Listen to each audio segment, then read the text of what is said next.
ये गोलियां चलाने वालों को बोल रहा हूं जो बाबा सिद्दीकी को मारे, अगर मेरी मौत शहीदों की तरह होगी तो लाखों बार मैं कबूल करने को तैयार हूं। कब चलाएगा गोली? चला मुझ पर।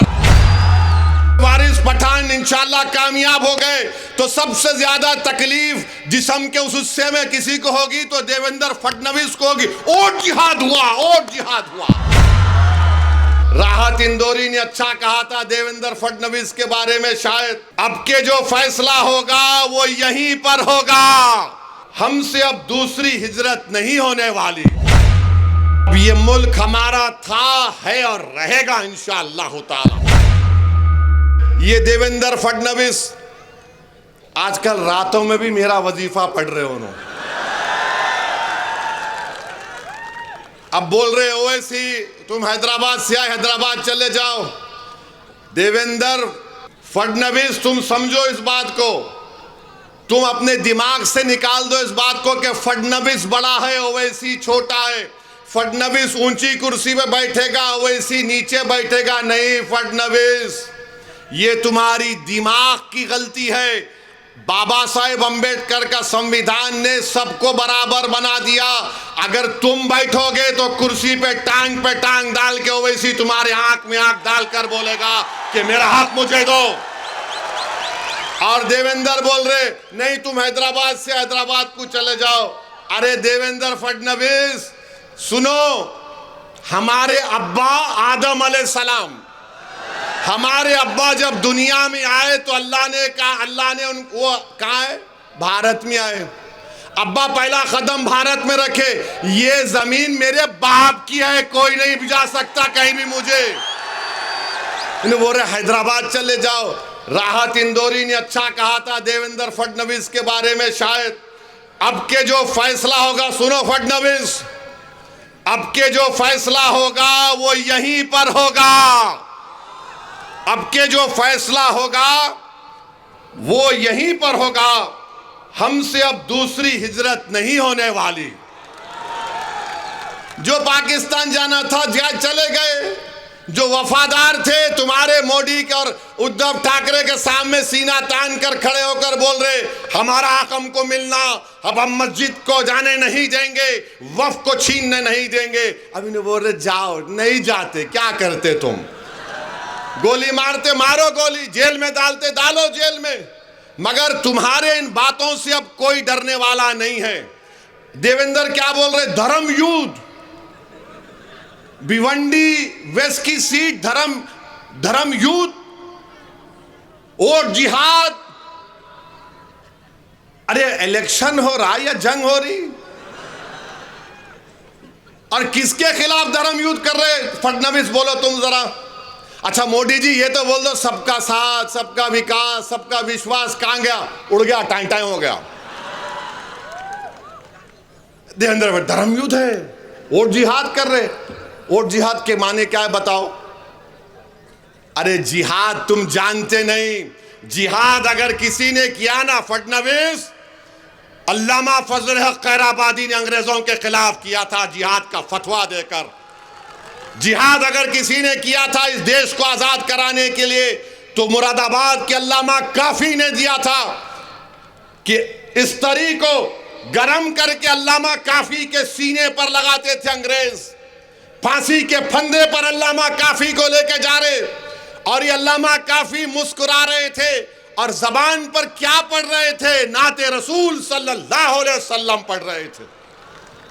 और आप बोल रहे जिहाद, वोट जिहाद, धर्म युद्ध। लगता है फडणवीस जरा तुम जरा थोड़ा दिमाग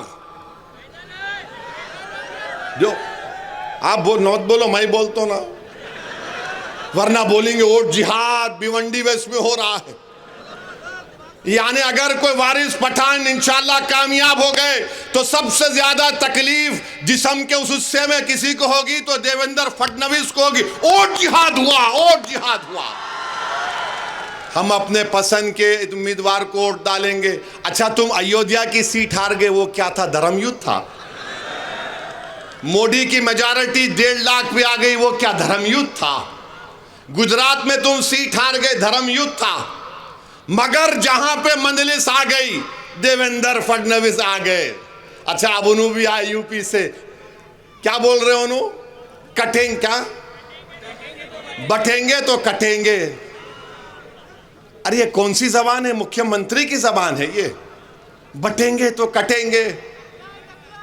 कहां बट रहे हैं? तुम ही तो घर तोड़ रहे बुलडोजर से, तुम ही तो बुलडोजर से घर तोड़ रहे गरीबों का। तुम्हारी सरकार में अतीक को गोली मार दी गई, उनके भाई को हथकड़ियां हैं, तुम गोली मार दिए। मेरी गाड़ी पर गोलियां चलाए विधानसभा के इलेक्शन में, दासना में 6 गोलियां मुझ पर चलाए। ये और बात है कि अल्लाह ने अपने हबीब के सदक़े मुझे बचा लिया। मगर एक बात सुनो, मेरी एक बात सुनो, ये गोलियां चलाने वालों को बोल रहा हूं जो बाबा सिद्दीकी को मारे। अरे सुन मेरी बात को जालिम, जो इस दुनिया में आता है ना, अल्लाह उसको उसकी माँ की पेट में भिजाने से पहले आलम अरवाह में अल्लाह उसकी इज्जत, उसकी रिज़्क़, उसकी जिंदगी लिख कर भी जाता। अगर मेरी मौत शहीदों की तरह होगी तो लाखों बार मैं कबूल करने को तैयार हूं। कब चलाएगा गोली? चला मुझ पर। तुम समझ रहे हम मौत से डरने वाले? अरे मौत से नहीं डरते हम। हमारी दुआ एक ही होती कि जब कभी भी जिस्म से अल्लाह रूह निकालेगा, एक बार अल्लाह अपने हबीब का दीदार करा दे और कलमे पे हमारा जबान पर कलमा अल्लाह नाफिज कर ले, हम जाएंगे दुनिया से, हम जाएंगे। सबको जाना है। बल्कि मैं तो दुआ करूंगा कि अल्लाह, आप सब आमीन बोलना, या अल्लाह नरेंद्र मोदी को, अमित शाह को, देवेंद्र फडणवीस को अल्लाह 130 साल की उम्र दे। हो गया ना, हो गया।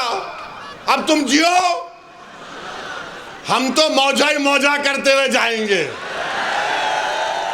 और जब खबर में जाएंगे तो अल्हम्दुलिल्लाह वो चेहरा मुबारक दिखा जाएगा। हम तुम्हें तो हमारा क्या तुम कंपेयर कर रहे? बटेंगे तो कटेंगे। अरे किसको डरा रे?